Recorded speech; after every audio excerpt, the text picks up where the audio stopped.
Welcome back, everybody. Your host, Mitchell from Notorious Pulls Radio, and we're back for a really exciting UFC pay-per-view. And even though this pay-per-view was supposed to be a recap of Glover versus Jiri Procházka 2, we obviously have two top contenders stepping up in the former light heavyweight champ in Jan Blachowicz versus Magomed Ankalaev. And before I get into the details, I want to give a lot of respect for Glover for stepping down and not taking a fight against Magomed Ankalaev on short notice. At a 40 plus years old, you have to be prepared to go 5 rounds in the octagon with any of these killers. And while he's going to take time and let the division play out, even though he already lost his belt to Jiri, and Jiri with a gruesome injury that's going to put him sidelined for God knows how long, we wish him a super speedy recovery.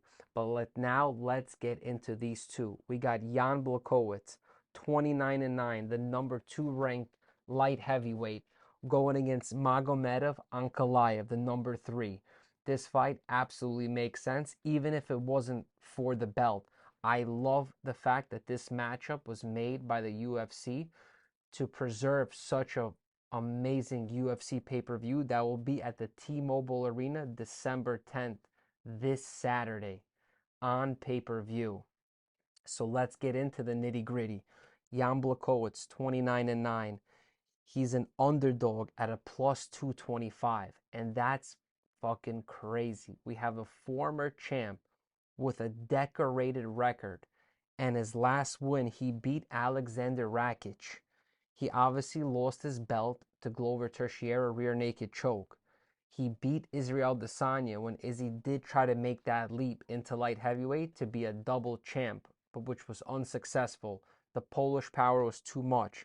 Beat Dominic Reyes, beat Corey Anderson. He's faced the who's who of the UFC light heavyweight division roster. There is no one that this man will not fight. His opponent, Magomed Ankalaev, 18-1, has been on an absolute tear in the UFC. He obviously lost his UFC debut to Paul Craig, which, as you all know, Paul Craig has been a lot of these top guys, but has not been able to string a record for long because he has wins and losses and he just cannot stay fully consistent with his craft. But back to Magomedov. His last win was against Anthony Lionheart Smith. He beat Thiago Santos. He beat Volkan Ozdemir. He beat Nikolai Krylov. And he had 2 matches. It was an insane rivalry with Ian Cutelaba, which he decimated him in their last bout that he had. He is a heavy favorite. The matchmakers are calling it at a minus 265, 18-1 record.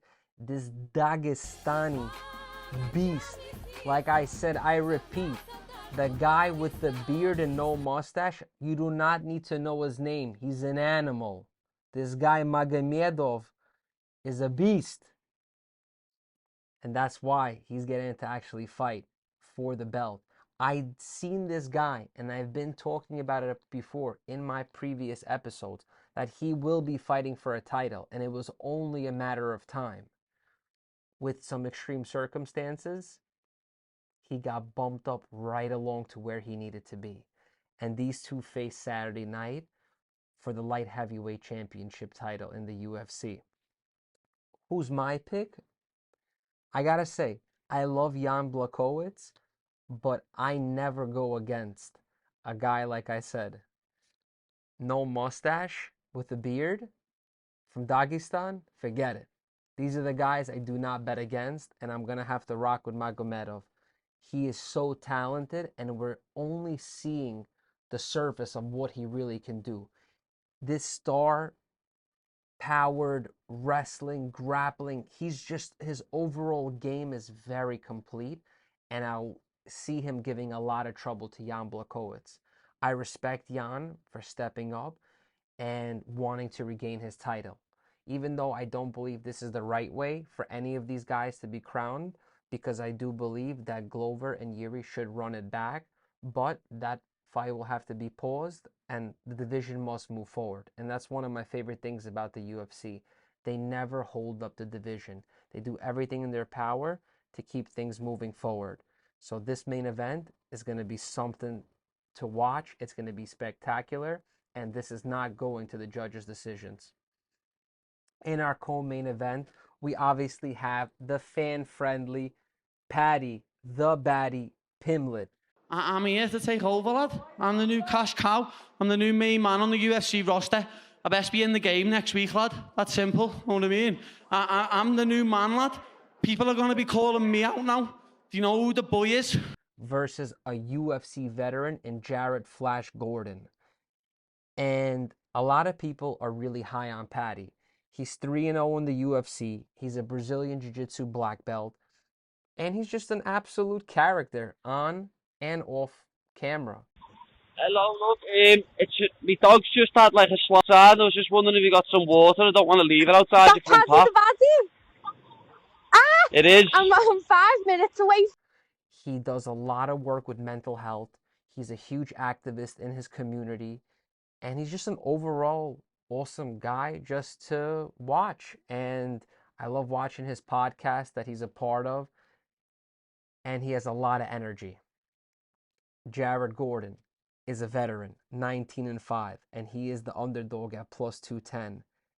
And he has been 4-1 in his last fights, which have all went to decision, except the fight he lost to Grant Dawson.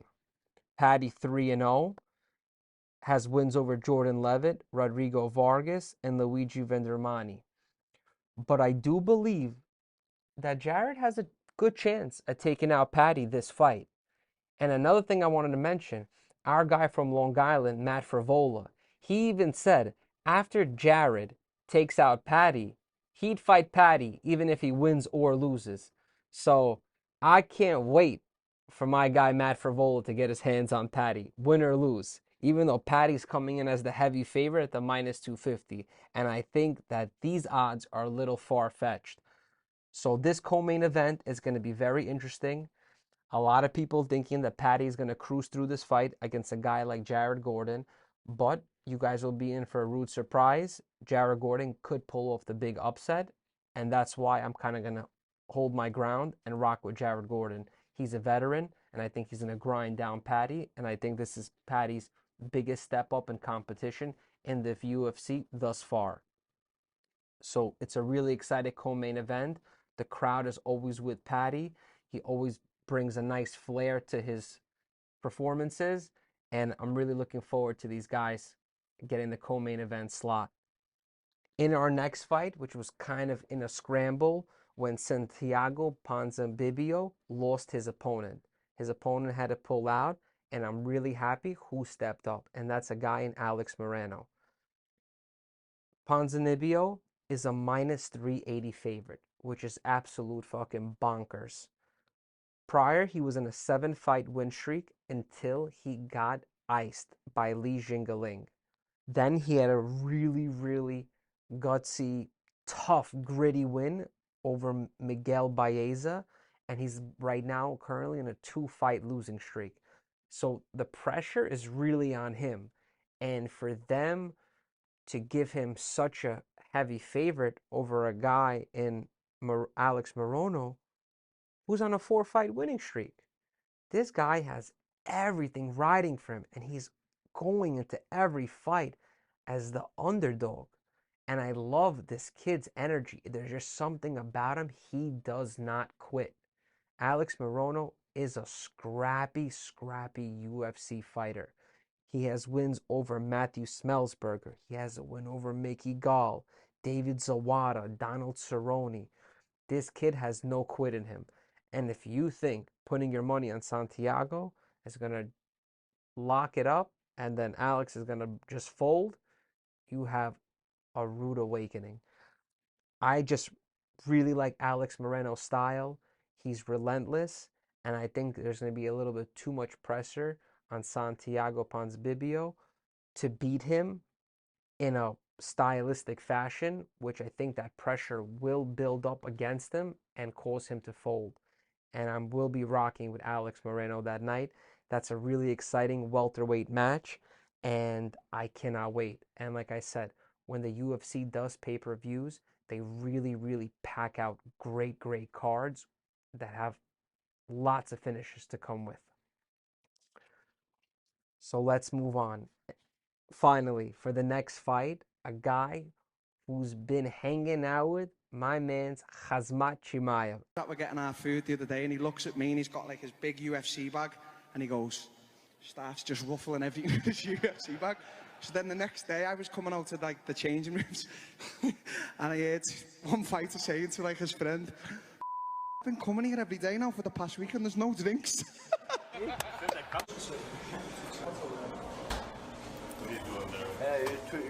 You take Indo, then you say, when you talk to the people, say it's me. And that is Darren Till, the number 9th ranked middleweight, going against Dricus du Plessis, the number 13th ranked middleweight. And as you understand, Darren Till is coming in as the heavy underdog at plus 160. And Plessis is coming as the favorite at minus 190. So Plessis is 3-0 in the UFC currently. He's beat Brad Tavares, Trevin Giles, and Mike Perez. He's done it in very spectacular fashion. He's a very incredible mixed martial artist. And I just believe Darren Till has become a lot more talk and just a lot more of a training partner and gym buddy to Khamzat, and kind of given the backstep to his own career. A lot of people have been trying to call out Darren Till, and I am happy that we get to see him fight, but I am not that excited to see him personally. His last loss was to Derek Brunson. He lost to Robert Whittaker. He obviously, he lost to Masvidal and to Tyron Woodley, but both of those matches were at welterweight, which was obviously a huge, huge weight cut, and he obviously said he will stick around in the middleweight division for the rest of his career. What can I say? Darren Till is probably going to lose, and this will be his 3rd loss in a row, and I think that Plessis is just too hungry, and he's too focused on his craft, and I feel like Darren Till's pauses in his training and his preparation to focus on his own career while really giving amazing knowledge to Khamzat. I really believe that he has elevated Khamzat with his knowledge. I think Darren Till is can be a fantastic coach in the future. He can have his own gym, and he will guide a lot of the new fighters in a very positive role model way. But I just believe his best fighting days are currently behind him. And for that night, I have to go with Plessis. I do believe after Plessis beats Darren Till, he crawls his way into the top 10, and he really gets to make a little bit of noise in the division. So this is something to really keep your eye on. It's going to be a fan favorite fight, and it's something that I'm really going to enjoy watching Darren Till lose. And that just on a personal level. For the opening fight, and this is like the fight I've been dreaming of.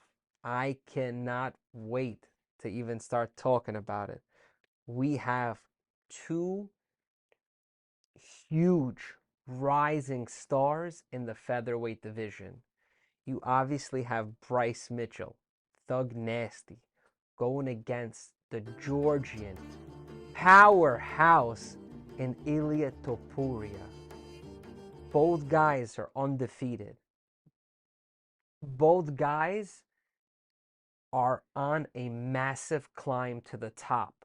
And for the UFC to pin them against each other is absolutely incredible. Let's get into some of the detail. Bryce Mitchell, he's an underdog at plus 115. He's 6-0 in the UFC. He has wins over Edson Barboza, Andre Fili, Charles Rosta, Matt Salas, which he had a twister finish, is one of the only twister finishes in the UFC. And with other wins, he is an incredible wrestler. he has one of the most secretive fight camps in the UFC. No one knows where this guy is getting so much training out in Arkansas or Kansas, wherever he's from. He is a country boy. He works on the farm.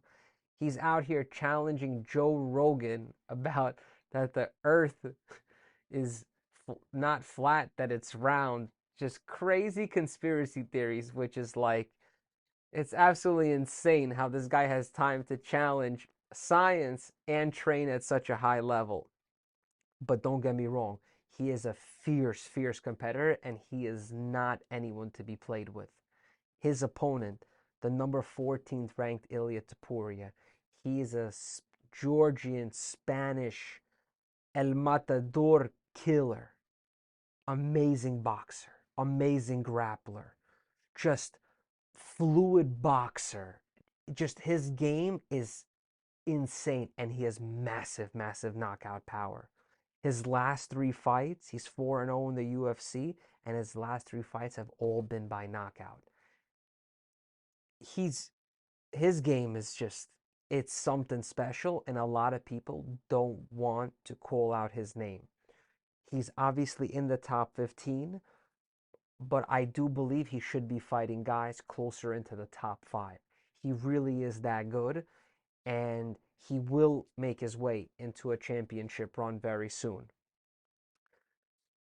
As the matchups, styles make fights, I truly believe that even if Topuria will not be able to fully possibly submit Bryce Mitchell, I don't think Bryce's wrestling will overpower Topuria. I think Topuria's wrestling has been something that's been overlooked, but this featherweight is massively strong, and I believe he'll be able to keep the fight on the feet, and he will pick apart Bryce Mitchell, and he will finish Doug Nasty.